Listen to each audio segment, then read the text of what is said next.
जय सतनाम, साहिब बंदगी सतनाम।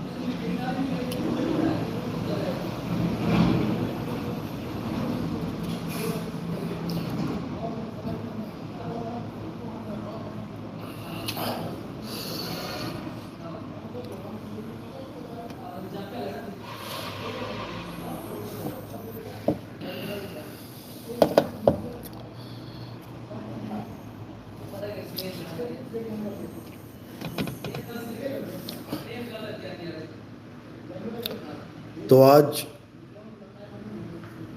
कुछ शंकाओं का समाधान करेंगे जो सवाल लोग पूछते रहते हैं कि इतना बड़ा प्रचार हो रहा है, धीरे धीरे हर पंथ के, हर धर्म के जीव जाग रहे हैं, निस्वार्थ भाव से सब सेवा करना चाहते हैं। बहुत अच्छी बात है। बहुत से भगत तो घर से बाहर निकलने की सेवा मांग रहे हैं, लेकिन अभी नहीं, अभी किसी को बाहर निकलने की ज़रूरत नहीं है। हाँ, अगर आप पर्चों की सेवा कर सकते हैं, पर्चों की सेवा कीजिए, पर्चे छपवाइए, मैटर हमसे लीजिए, क्या लेना है, अखबारों में डलवाइए। या फिर आप एक काम कर सकते हैं, पोस्टर छपवा सकते हैं। 3-4 भगत मिलके 10-12 हज़ार पोस्टर छपवाइए और गली गली में पोस्टर लगवाइए जिस पे यूट्यूब चैनल का प्रचार हो और जन जन तक ये समाज, ये जितना भी समाज जुटा हुआ है, ये प्रचार जन जन तक पहुँचे। ये योगदान कीजिए, इसमें कोई मनाही नहीं है।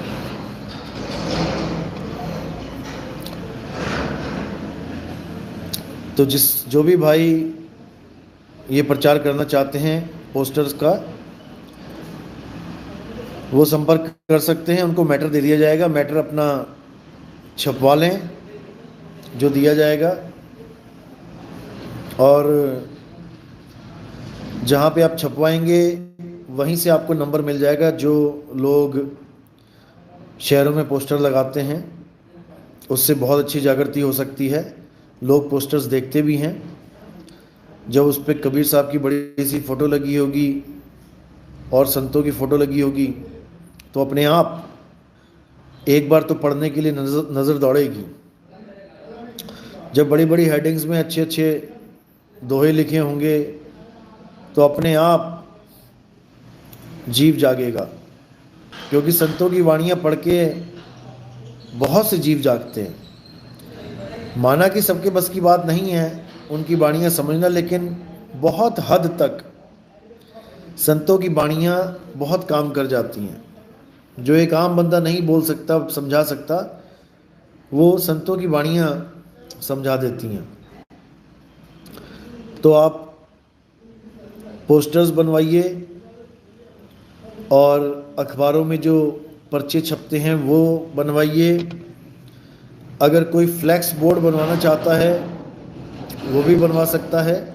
मैटर क्या होगा, मुझसे संपर्क कर लें। अगर एक शहर में 2-3 बैनर भी, फ्लैक्स बोर्ड बड़े बड़े लग जाएं, तब भी ना चाहते हुए भी नज़र घूम जाती है बंदे की। अपने आप देखता है, पढ़ता है, समझता है, उसके बाद चैनल को तो सब्सक्राइब करेगा ही, सुनेगा ही। और अगर एक भी सत्संग हमारा सुन लिया उसने, उसके बाद उसकी लड़ी नहीं टूटेगी, इतना तो विश्वास है। एक बार जो हमारा सत्संग सुन लेता है फिर वो सुनता ही जाता है, सुनता ही जाता है, उसे और कुछ भाता ही नहीं है। जैसे दुनिया भर के ड्रिंक्स पड़े हों मीठे, लेकिन अगर एक रसमलाई मुंह में चली गई तो सारे ड्रिंक्स फीके पड़ जाते हैं। शरबत भी फीका पड़ जाता है, चाय भी फीकी पड़ जाती है, कॉफ़ी भी फीकी पड़ जाती है, सब कुछ फीका फीका हो जाता है और कहीं फिर रस आता ही नहीं है। उसके बाद कोई भी महात्मा का सत्संग सुनते हैं तो सुनने की जगह ये लगता है कि अरे ये क्या बेवकूफ़ बना रहा है दुनिया को, ये क्यों मूर्ख बना रहा है, इसको खुद नहीं पता कि ये क्या बोल रहा है। हमारा सत्संग सुनने के बाद जिन गुरुओं से लोगों ने नाम ले रखे थे, उन गुरुओं के सत्संग सुन के माथे पे, सिर पे हाथ रख के धर के बैठ जाते हैं कि अरे इन बाबा जी को तो इतना भी नहीं पता ये बोल क्या रहे हैं और बता क्या रहे हैं। हम इनके पीछे लगे हुए थे। ऐसा हाल हो जाता है, विवेक जाग जाता है, जीव जाग जाता है, फिर किसी का गुलाम नहीं रह जाता, फिर तो केवल अपने सतगुरु का गुलाम हो जाता है, अपने शब्द गुरु का गुलाम हो जाता है।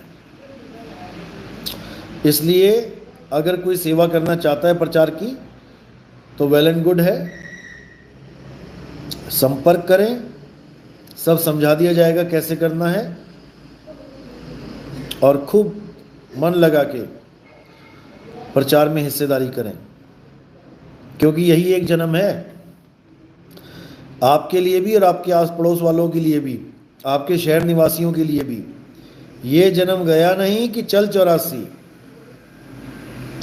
इसलिए इस जन्म का खुद भी फायदा उठाना है और अपने जितने भी भाई बहन हैं शहरों में, अपने आस पड़ोस में, उनको भी जगाना है।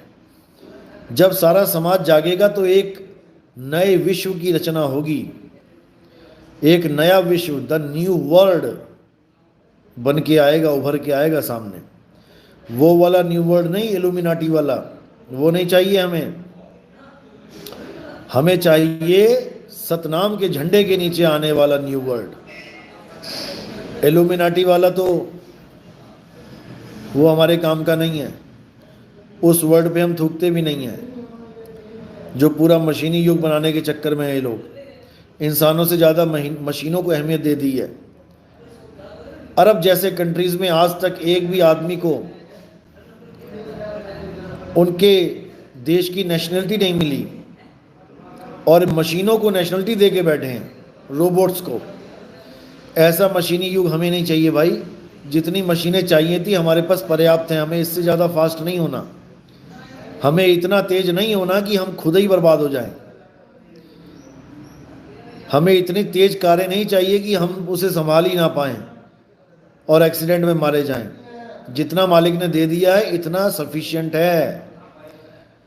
अब इससे ज़्यादा तरक्की हमें नहीं चाहिए। इससे ज़्यादा तरक्की में अगर हम आएंगे तो मनुष्य चोले का नाश होगा, मनुष्य धर्म का नाश होगा, मनुष्य समाज का नाश होगा, मनुष्य का ही नाश हो जाएगा। इसलिए अब सब एक झंडे के नीचे आ जाओ अगर उन लोग का मुकाबला करना है तो, जो इस दुनिया से मनुष्य की जाति मिटाने में लगे हुए हैं। वो तभी सूत आएंगे जब हम सब एक हो जाएंगे। इन लोगों की वजह से ही हम अलग अलग हुए पड़े हैं, धर्मों के नाम पे, जात पात के नाम पे, भाषाओं के नाम पे। अब एक झंडा, एक नाम, एक भाषा, अब इसको अपना लो और हम सब एक हो जाएं, तब काम बन जाएगा। अन्यथा ऐसे ही भेड़ बकरियों की तरह, कुत्ते बिल्लियों की तरह मारे जाएंगे, चींटे मकोड़े की तरह पैर के नीचे रौंदे जाएंगे इन मशीनी लोगों के चक्कर में आके। बहुत बहुत तरक्की कर ली, अब इससे ज़्यादा नहीं चाहिए। अब जीवन चाहिए, अब मुक्ति चाहिए, अब शांति चाहिए, अब प्रेम चाहिए, अब तकरार नहीं चाहिए, झगड़े नहीं चाहिए। दो देश लड़ते हैं, लाखों लोग मारे जाते हैं और कोई बचाने वाला नहीं, सब ताली पीट रहे हैं, हथियार बेचे जा रहे हैं, लेकिन कोई ये कदम उठाने को तैयार नहीं है कि भैया बहुत हुआ, छोड़ो, खत्म करो, प्रेम करो, खत्म करो इन चीज़ों को। यूएनओ बना तो दी गई, लेकिन किस लिए बनाई है? जब दो देश आपस में लड़ मर रहे हैं तो यूएनओ का क्या अचार डालना है हमने? कोई यूएनओ नहीं। यूएनओ कभी किसी का समझौता नहीं करा सकती, कभी किसी का भला नहीं कर सकती। भला करते हैं जगत गुरु, भला करते हैं सदगुरु, भला करते हैं राजगुरु। इतिहास उठा के देखो, आज तक जितने राजा महाराजा थे, जितने भी राजा महाराजा थे, बड़े से बड़े, चंद्रगुप्त मौर्य जैसे भी थे, इन लोग के पास पूरी सेना होती थी, मंत्री महामंत्री होते थे, खजांची होते थे, सब कुछ होते थे, लेकिन साथ ही साथ राजगुरु भी होते थे, संत महात्मा भी होते थे। और राजा कोई भी फैसला बिना राजगुरु से पूछे नहीं लेता था, क्योंकि राजगुरु को पता था कि मेरे शिष्य का जन्म, इस राजा का जन्म केवल राज करने के लिए नहीं हुआ है। अगर केवल राज करने के लिए हुआ होता तो तपो राज राजो नरकम, फिर तो ये नरक में ही जाएगा। मेरे शिष्य का जन्म मुक्ति के लिए हुआ है। राजा भी बना है तो राज धर्म को अच्छी से निभाए, तब ये उस धर्म से भी मुक्त हो पाएगा। अगर उसने गलत काम किया राजा बनकर भी, तो वो पाप का भागीदार है, उसको हर्जाना देना पड़ेगा, लक्ष्य 84 में जाना पड़ेगा। इसलिए राजगुरु से पूछ के हर कार्य किया जाता था, ताकि राजा से भी कोई गलती से गलती ना हो जाए, किसी के साथ अन्याय ना हो जाए, कोई गलत डिसीजन ना ले लिया जाए जिससे सारे समाज का बेड़ा गर्क हो जाए। राजगुरु हमेशा से अपने राजाओं को सही रास्ता, सही मार्गदर्शन करते ही आए हैं। आज पूरे विश्व में जितने नेता हैं ये राज कर रहे हैं, यही राजा हैं। लेकिन ना तो इनके ऊपर कोई क्वालिफिकेशन का बंधन है कि कितना पढ़ा लिखा होना चाहिए, ना ही इनके ऊपर कोई एक्सपीरियंस का बंधन है कि जो डिपार्टमेंट जिसको दिया जा रहा है, जो मंत्री जिस चीज़ का बनाया जा रहा है, उस क्षेत्र में इसको कितना एक्सपीरियंस है, कितना हुनर है इसके पास, कितना ज्ञान है उसके पास। कबड्डी के प्लेयर को हॉकी का कोच बना दिया जाए, क्रिकेट के प्लेयर को शतरंज का कोच बना दिया जाए, तो क्या दुर्गति होगी। वही हाल आज हुआ पड़ा है। किसी को भी उठा के रेल मंत्री, किसी को भी उठा के गृह मंत्री, किसी को भी उठा के खदान मंत्री, किसी को भी उठा के अनाज मंत्री, किसी को भी उठा के शिक्षा मंत्री, किसी को भी उठा के स्वास्थ्य मंत्री। कोई क्वालिफिकेशन नहीं, कोई एक्सपीरियंस नहीं, कोई क्वालिटी नहीं, जिसको देखो उठा के जहां मर्जी डाल दिया। इसीलिए बेड़ा गर्क हो रहा है।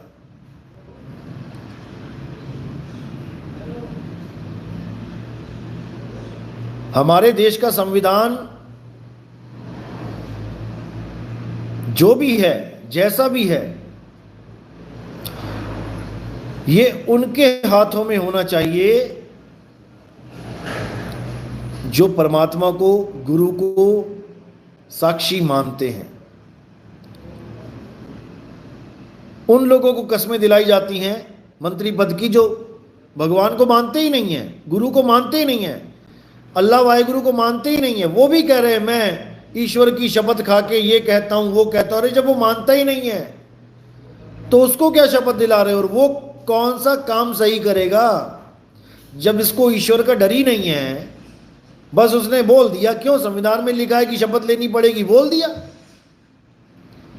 उसको कोई डर है जब वो ईश्वर को मानता ही नहीं?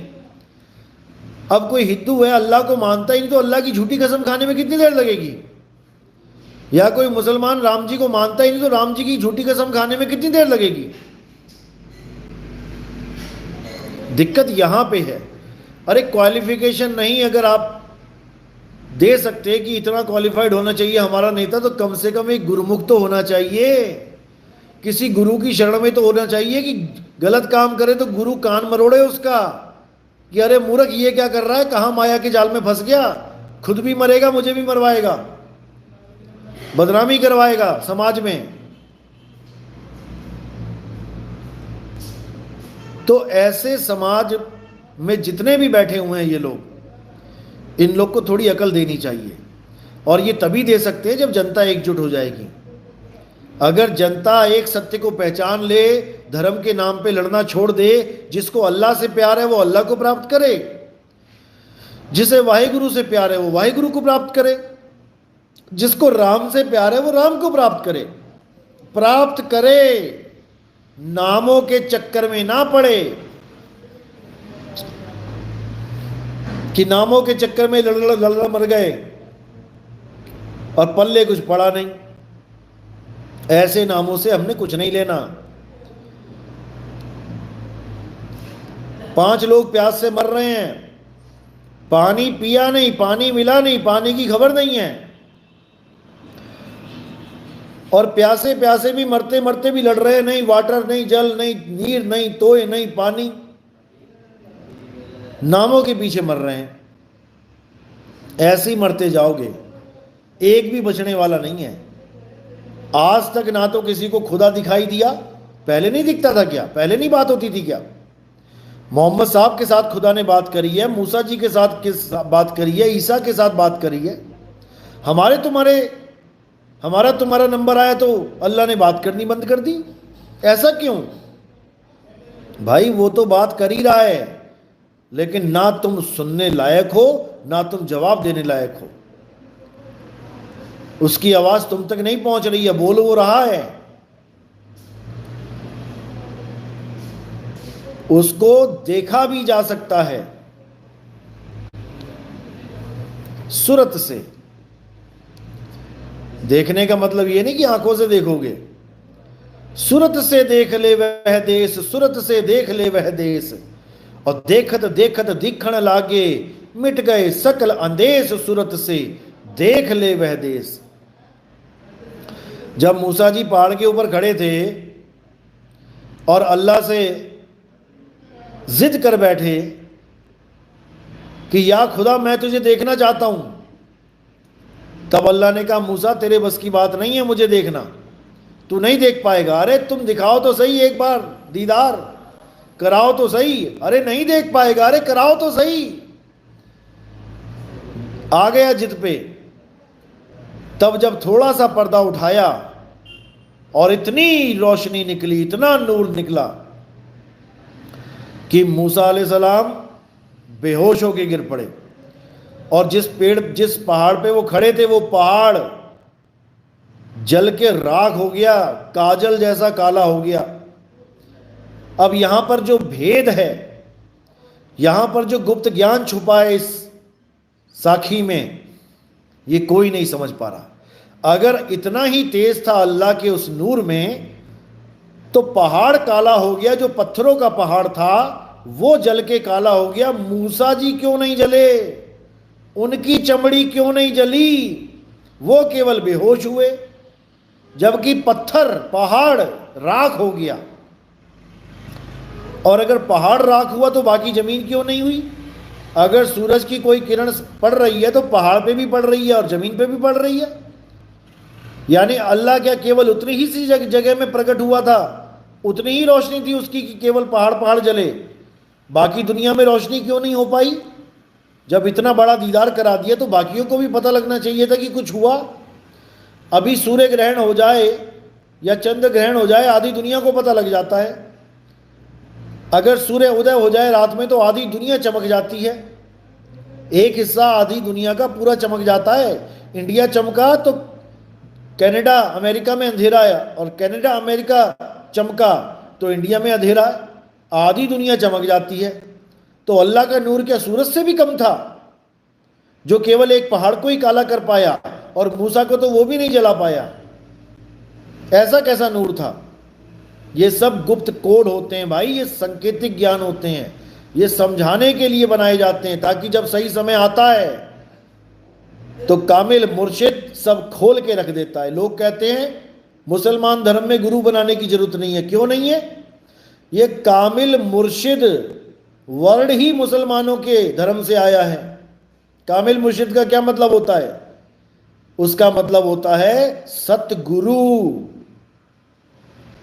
उन्हीं के वर्ड से आया है बाखबर। बाखबर यानी जिसको सत्य की खबर हो, जो तुम्हें सत्य का मार्ग दिखा सके, वही बाखबर है।